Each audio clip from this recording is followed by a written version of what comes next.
A child runs through tall grass under the warm sun. No school. No grades. No parents yelling, "Come home! Dinner's in 5 minutes!" Just endless step, the wind, and absolute freedom. That's how almost everyone imagines childhood tens of thousands of years ago. And you know what? That image is everywhere. In books, in movies, in those videos about prehistoric humans that you've probably watched.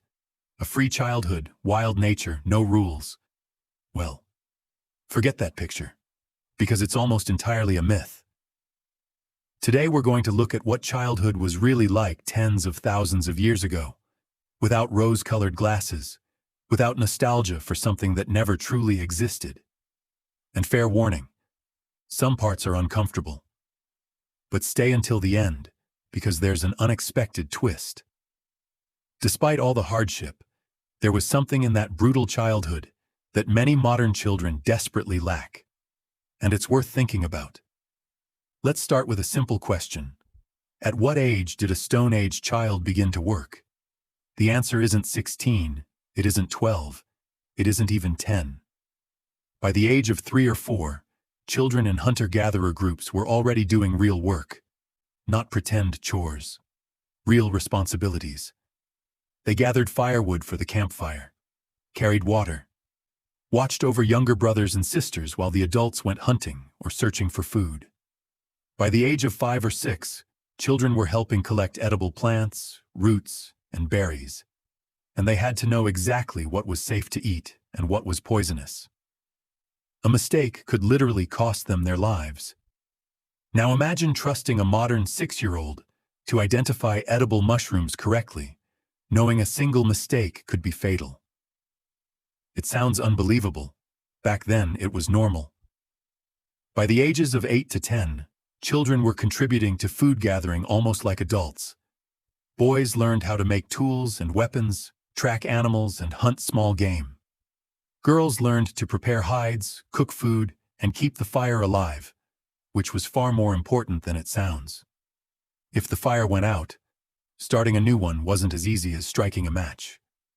Fire meant survival for the entire group, and children were often trusted with that responsibility. This wasn't cruelty.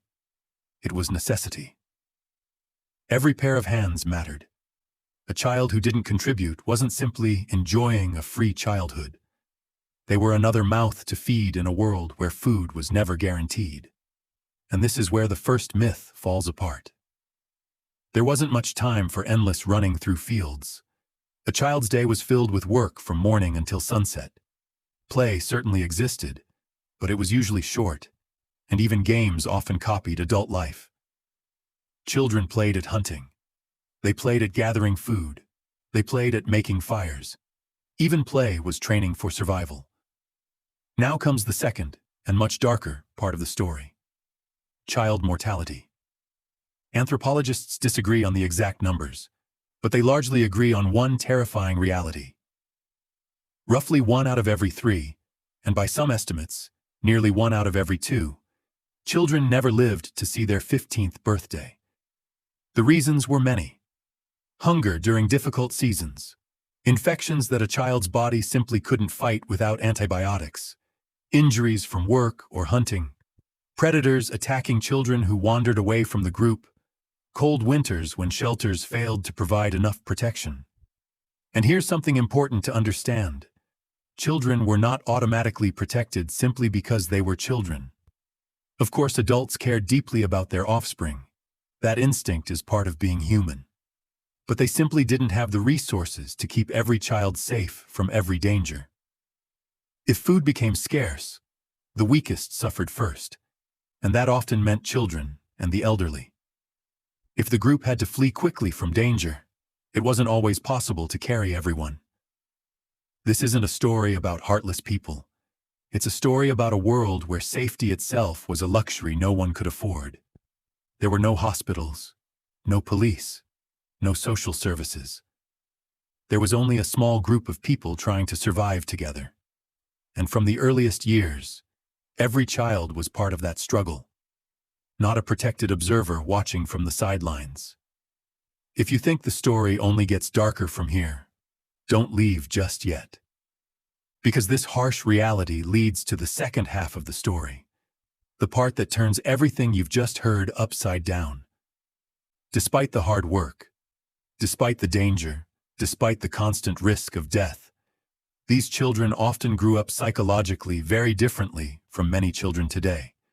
And the one thing they had in abundance is something many modern children are desperately missing. We'll talk about that next.